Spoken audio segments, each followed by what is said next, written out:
नमस्कार। आज का बाज़ार का रिव्यू। तो आज आईटी ने हाथ दिया और सभी इंडेक्सेस जो आज हरे निशान में थे, आईटी में उसका हाथ था, क्योंकि 4.5 से ज़्यादा प्रतिशत आज आईटी पे बढ़त हुई। तो निफ्टी का 70 बेसिस पॉइंट्स ऊपर था, मिड कैप का 50 बेसिस पॉइंट्स के करीब, स्मॉल कैप सबसे बेहतरीन परफॉर्मेंस 120 बेसिस पॉइंट्स ऊपर और माइक्रो कैप इंडेक्स अपना 80 बेसिस पॉइंट्स ऊपर। तो क्या है ये, आईटी के बारे में अलग सोचते हैं, पर आईटी के अलावा भी देखें तो मार्केट में अच्छा रुझान था। तो पहले आईटी को डिस्कस कर लेते हैं। तो आईटी में क्या हुआ आज? तो एक तरफ से थोड़ी क्या कह सकते हैं, वैल्यू बाइंग, क्योंकि एक हफ्ते में 6.5% गिरा था आईटी इंडेक्स। तो बहुत सारे लोगों को लगा कि ये थोड़ा ओवरसोल्ड यहाँ पर लग रहा है। तो आज ये 4.5 के बाद भी एक हफ्ते में अभी 1.5% डाउन ही है मार्केट के आईटी का इंडेक्स।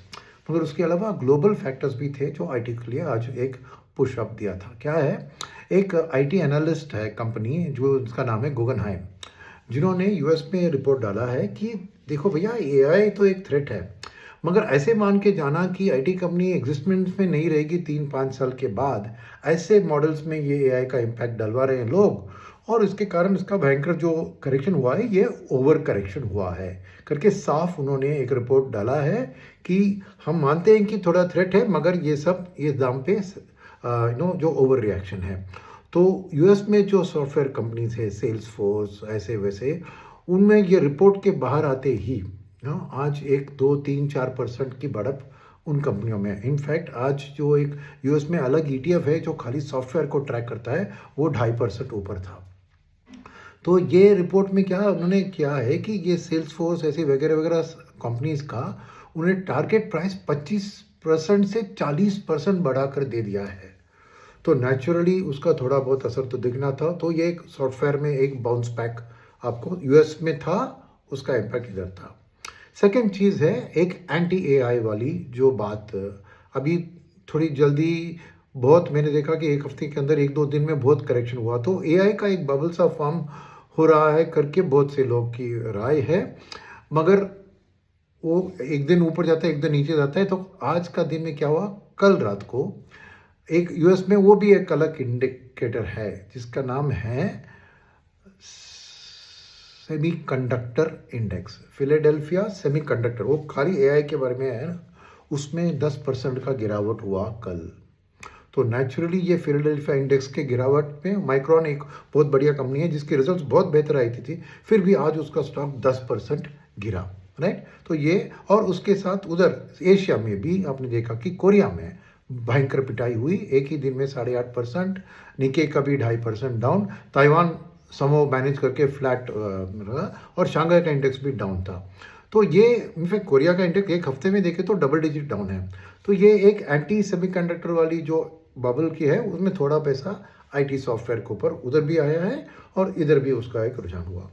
अब आईटी का ही हाथ था मैंने कहा, तो क्यों, अगर निफ्टी के लिए हम हैं बहुत हैप्पी है ना कि 70 बेसिस पॉइंट्स ऊपर गया, अगर आईटी शेयर वाले इसको निकाल दें यानी उसका ज़ीरो रिटर्न हुआ आज अगर, तो निफ्टी का पूरा पॉजिटिव चला जाता और निफ्टी इंडेक्स फ्लैट रहती। और मिड कैप की बात उठे, उस कुछ मिड कैप आईटी कंपनीज भी है ना, क्योंकि लार्ज कैप में 13-14% आईटी का शेयर है लार्ज कैप इंडेक्स में, मिड कैप में भी 7-8% का शेयर है। अगर वो निकालेंगे तो मिड कैप जिसका 48 बेसिस पॉइंट्स ऊपर था वो नेगेटिव में चली जाती आज, और स्मॉल कैप पे भी 120 बेसिस पॉइंट से 80 पे गिर जाती, और माइक्रो कैप का भी 80 से 50 की ओर गिर जाती। तो क्लियरली आईटी के बिना मार्केट का उतना एक बहुत बड़ा रुझान नहीं था, ये याद रख लीजिए। एक ही सेक्टर ने आज मार्केट को उठाया है। तो ठीक है, आईटी की बात छोड़ते हैं अभी। उसके अलावा क्या हुआ आज जो पॉजिटिव थी, दो चीज़ें थी। एक तेल, ब्रेंट क्रूड का दाम 72 के नीचे कल गया था, आज 71 के भी नीचे गया, 70 के बीच लगी। तो नेचुरली एक ओवरऑल माहौल जो भी ऑयल रिलेटेड सेक्टर्स है उसमें एक रुझान दिखा था। नंबर 3 क्या है कि मॉनसून, हर वेडनेसडे को आईएमडी मॉनसून का अपडेट देती है। तो कल रात अपडेट आया था कि मॉनसून की अच्छी प्रोग्रेस हो रही है, वेस्टर्न में हिमाचल को पूरा कवर कर दिया, और इस हफ्ते में यूपी और ईस्ट तक वो जाएगी और इवन सेंट्रल इंडिया में भी, महाराष्ट्र के पार जाके मध्य प्रदेश में भी जाएगी और कहीं पे भी रेड अलर्ट भी डाला है के कारण। तो उम्मीद करते हैं कि ये बारिश जाके फसल जहाँ पे उसको सोइंग करना है उधर पड़ेगी और शहरों में कम पड़ेगी। मगर ये अच्छा खबर जो था वो भी एक पॉजिटिव रुझान मार्केट को दिया। अब किसने फिर चलाया मार्केट को? अब देखें तो 3 है फ्लोज के पैटर्न में, FII, DII और जो मैंने टर्म कॉइन किया है नीडी। नीडी कौन है? Non institutional domestic investor.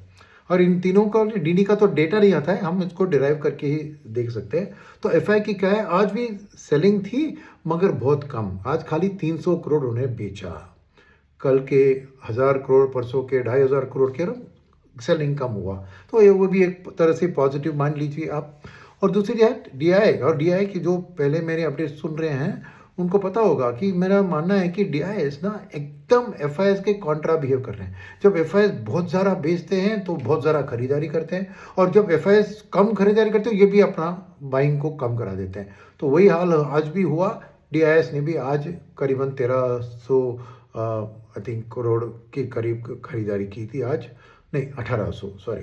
तो कल के 7000 करोड़, परसों के 7000, उसमें से देखिए कम तो उनका भी था। तो ये 2000 से कम इनकी खरीदारी है और FIIs का 300 करोड़ का नेट सेल है। तो ये मार्केट के पॉजिटिव रुझान, इनको हम नहीं मान सकते हैं ना। तो यहाँ पर आती है नीडी। तो नीडी का डेटा क्या सपोर्ट करता है? पहले स्मॉल कैप और माइक्रो कैप का ही बेहतर परफॉर्मेंस देना कंपेयर टू लार्ज कैप, ये एक नीडी का खेल है, वो दिख रहा है। Second, advance decline ratio. देखिए कल तो 1600-1400 पे था, आज 1900 स्टॉक्स ऊपर, 1000 स्टॉक नीचे। तो clearly in favour of advances. वो भी 3000 स्टॉक में, म्यूचुअल फंड का क्या है 500 स्टॉक के अंदर वो खेलते हैं। तो बाकी का जो है वो नेचुरली ये नॉन इंस्टीट्यूशनल डोमेस्टिक इन्वेस्टर्स, जिसमें रिटेल है, HNI है, प्रॉपर्टी बुक है, PMS है, ये सब है, तो वहीं पे खेल। तो क्लियरली इनका एक दिख रहा है। और ये वॉलेटिलिटी इंडेक्स भी आज 12.5 के करीब 7% गिर गई थी। तो एक शांति का माहौल बन गया था। तो इसलिए हमने रिटेल पार्टिसिपेंट्स अलावा सब ने मार्केट को ब्रॉड एंड में सपोर्ट दिया और मानसून की अच्छी खबर भी उन्हें हेल्प की।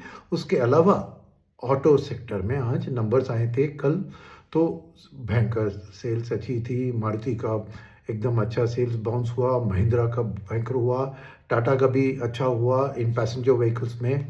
खाली Hyundai का थोड़ा कोई फायर हुआ था, कोई एक्सीडेंट एक प्लांट में, उसके कारण उनकी फ्लैट या थोड़ी नेगेटिव थी। और अगर कमर्शियल व्हीकल की बात करें तो टाटा और अशोक लेलैंड दोनों की अच्छी नंबर्स थी। और ट्रैक्टर्स में भी महिंद्रा के नंबर डिसेंट थे, आयशर और महिंद्रा के। तो ओवरऑल सभी शेयर्स आज बढ़े नहीं ऑटो में, क्योंकि कुछ उम्मीद से बेहतर TVS मोटर का बहुत फैंटास्टिक परफॉर्मेंस था, स्पेशली इलेक्ट्रिक 2 व्हीलर के कारण। सिमिलरली टाटा का भी ग्रोथ, EV रिलेटेड कार जो है उनका, उसी का ग्रोथ दिखा। और मारुति का सब SUV, सो प्रीमियमाइजेशन का काम दोनों तरफ 2 व्हीलर्स में भी उसमें। तो ये ओवरऑल अच्छा रुझान। ऑटो का इंडेक्स आज 1.2% अप था, तो ये भी कंट्रीब्यूट किया एक माहौल के लिए। तो आज खाली नेगेटिव कौन सा सेक्टर था? सभी का पॉजिटिव। तो बैंकिंग उतना अच्छा नहीं किया आज। PSU banks, private banks, PSU banks negative थे, तो थोड़ी बहुत प्रॉफिट बुकिंग उधर हुई थी। और सेकेंड, ये प्रॉफिट बुकिंग हमको याद रखना होगा कि एक सेक्टर रोटेशन की बात होती है जब DIIs खेलते हैं। देखो बस आज भी देखो 2000 करोड़ किया तो कहीं पे सेल किया, कहीं पे बाई किया। तो एक वो सेलिंग प्रेशर दिख रहा है कि उन्होंने PSU बैंक्स और प्राइवेट बैंक्स में प्रॉफिट बुक किया। उसके अलावा एनर्जी सेक्टर में नेचुरली ऑयल की गिरावट के कारण आपको प्रोड्यूसर्स की तो इनकम कम होगी। उसके अलावा आज mister Hardeep Suri petroleum minister ने भी कहा कि देखिए भैया, ज़्यादा दाम बढ़ा नहीं है पेट्रोल का, और इनफैक्ट इस साल का अंडर रिकवरी, ये रिफाइनिंग कंपनी जो है ना, उनका 2 लाख करोड़ से ज़्यादा है। सो नेचुरली गवर्नमेंट अपना फिस्कल बर्डन को इन कंपनियों के ऊपर ट्रांसफ़र कर रही है, तो नेचुरली उनके परफॉर्मेंस पे दबाव आएगा। तो ये थी ब्रॉड एक पिक्चर आज की। तो मिलते हैं कल मेरे अगले अपडेट से। राइट, थैंक यू, धन्यवाद, गुड नाइट।